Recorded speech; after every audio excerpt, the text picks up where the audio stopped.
Sir, मैं एक चीज़ और पूछना चाहूँगा आपसे, सर क्योंकि ये विषय तो रह गया हमारे पेड़ों को लेकर, सर मगर इस बार जंगलों में बहुत ज़्यादा आग लग रही है, उसका कारण क्या हो सकता है?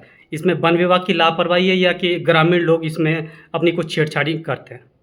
सर देखिए, आप स्वयं उत्तराखंड के हैं। अभी आपने देखा होगा 2021 में जब कोविड के टाइम पे कर्फ्यू था, तो उस टाइम पे आग की घटनाएँ बिल्कुल ज़ीरो थी, जी, ऑलमोस्ट ज़ीरो थी। जी, तो ये तो इससे एक सिद्ध होता है कि ये मानव जनित ही घटनाएँ हमारे उत्तराखंड में होती हैं। जी, अब कुछ मिथ भी हैं लोगों के, और आज भी वो मिथ चलते आते हैं कि साहब घास के लिए करेंगे या इसके लिए करेंगे। दूसरी चीज़ ये भी हो गई है, थोड़ा गाँव जितने हमारे पलायन के कारण गाँवों के नज़दीक जो हमारे पूर्व से हमारे पारंपरिक तौर पे गाँवों की सफाई होती थी, गाँव के रास्ते साफ होते थे।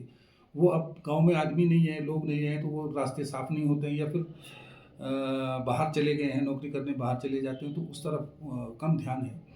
जहाँ तक वनाग्नि का सवाल है, वनाग्नि के सवाल में वन विभाग पूरी तरीके से इस समय मुस्तैद है, और बहुत कम अभी तक ईश्वर की कृपा से और आप लोगों की दुआओं से और जनता का जो पूरा सहयोग मिल रहा है, इस साल काफ़ी सहयोग मिल रहा है। अभी तक बहुत कम घटनाएँ हमारी हुई हैं इस तरीके की, और वो जो हैं भी वो नापलैंड में आड़ा-वाड़ा जलाने की है, उन तक पहुँच हो रही है। हमारे द्वारा फायर ऐप भी डाउनलोड किया गया है, तुरंत हम तक सूचना आ रही है। आप क्षेत्र में घूमते रहते हैं, आप देखते होंगे सड़क किनारे भी जो कल परसों की आंधी से भी पिरूल गिरा हुआ था, वो भी लगातार जलाया जा रहा है।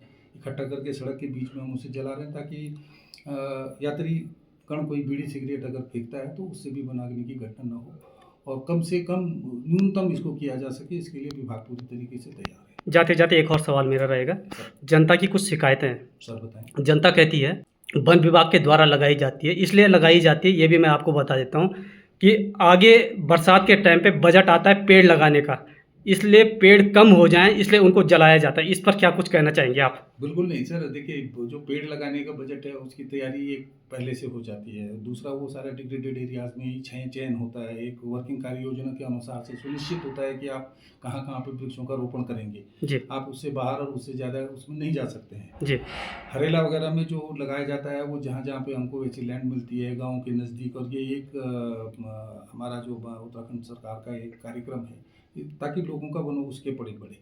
जहाँ तक वन विभाग द्वारा एक मिथ जो लोगों में एक उस तरीके का वो है, आप देख रहे हैं कि हम सड़क के किनारे जैसे आग लगा रहे हैं, हमारी फरवरी, दिसंबर, जब जनवरी में कंट्रोल बर्निंग होती है, ताकि जी, कुछ इस तरीके के संवेदनशील एरियाज़ को हम पहले उसमें जो स्लैश पड़ा रहता है, जो चिर के पिरूल के पत्ते रहते हैं, हम उनको पहले एक जला करके ख़त्म करते हैं, ताकि जब घटना हो तो बहुत ज़्यादा स्लैश जमा होने से कोई बहुत बड़ी घटना ना हो सके। तो नियमित एक सफाई चलती रहती है, और ये एक निरंतर प्रोसीजर है, हमारी कार्य योजना के अनुरूप हम कार्य करते हैं, और उसके अंतर्गत बंधे हुए सभी लोग कार्य करते हैं। लास्ट में एक और सवाल रहेगा। आज तक आपने किसी मुलजिम को पकड़ा जिसने आग लगाई हो और आपने उसको गिरफ्तार किया हो?